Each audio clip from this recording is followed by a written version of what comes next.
कोलकाता के आरजी-कर medical college में junior doctor के साथ हुई दरिंदगी के बाद पूरे पश्चिमी बंगाल में जनता का आक्रोश देखने को मिल रहा है। इस घटना के बाद तृणमूल कांग्रेस की सरकार पर सवाल उठने लगे हैं। इस बीच टीएमसी से राज्यसभा सांसद जवाहर सरकार ने अपने पद से इस्तीफा दे दिया है। उन्होंने मुख्यमंत्री ममता बनर्जी को पत्र लिखकर इसकी जानकारी दी और साथ ही सोशल मीडिया प्लेटफॉर्म एक्स पर भी इसका ऐलान किया। जवाहर सरकार ने अपने इस्तीफे के पत्र में लिखा कि उन्हें उम्मीद थी कि मुख्यमंत्री ममता बनर्जी इस गंभीर घटना पर त्वरित और कठोर कार्रवाई करेगी। उन्होंने कहा, आपसे उम्मीद थी कि आप पुरानी ममता बनर्जी की तरह सख्त कदम उठाएगी, लेकिन ऐसा नहीं हुआ। आपने समय पर कोई ठोस कदम नहीं उठाया और जब तक आपने कोई निर्णय लिया तब तक बहुत देर हो चुकी थी। जवाहर सरकार ने इस घटना से राज्य में हो रही अस्थिरता और जनाक्रोश पर चिंता जताई।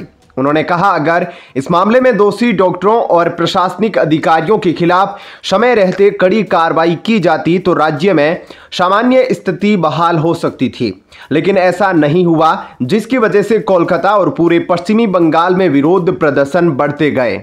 जवाहर सरकार पहले आईएएस थे, उनको गांधी परिवार का करीबी माना जाता रहा है। हालांकि वो टीएमसी में चले गए थे और ममता बनर्जी ने जवाहर सरकार को राज्यसभा का सांसद बनाया था। इसके बाद से ही वो राजनीति में काफी एक्टिव रहे हैं।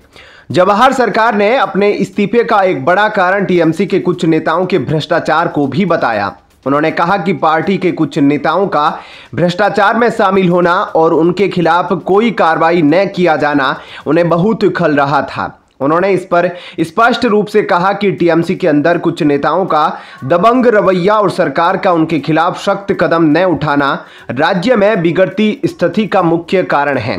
उन्होंने आगे कहा, मुझे लगता है कि अगर भ्रष्ट चिकित्सकों और प्रशासनिक अधिकारियों पर समय रहते कार्रवाई की गई होती तो आज राज्य में हालात इतने बिगड़ते नहीं। जवाहर सरकार ने अपने एक्स पोस्ट में लिखा, मैं राज्यसभा सांसद पद से इस्तीफा दे रहा हूं क्योंकि पश्चिमी बंगाल सरकार ने आरजी-कर अस्पताल में हुए भयावह दुष्कर्म हत्या के बाद उत्पन्न स्वाभाविक जन आंदोलन को ठीक से नहीं संभाला। मैं राजनीति छोड़कर लोगों के साथ न्याय की इस लड़ाई में उनके साथ खड़ा रहूंगा। मेरे मूल्य पहले जैसे ही बने हुए हैं। आरजी-कर मेडिकल कॉलेज की घटना ने पूरे पश्चिमी बंगाल को हिलाकर रख दिया है। जनता का गुस्सा सड़कों पर देखने को मिल रहा है, खासकर कोलकाता में हो रहे बड़े पैमाने पर विरोध प्रदर्शनों के माध्यम से। फिलहाल इस खबर में इतना ही। आगे की अपडेट के लिए बने रहिए लाइव टीवी न्यूज के साथ। धन्यवाद। जय हिंद।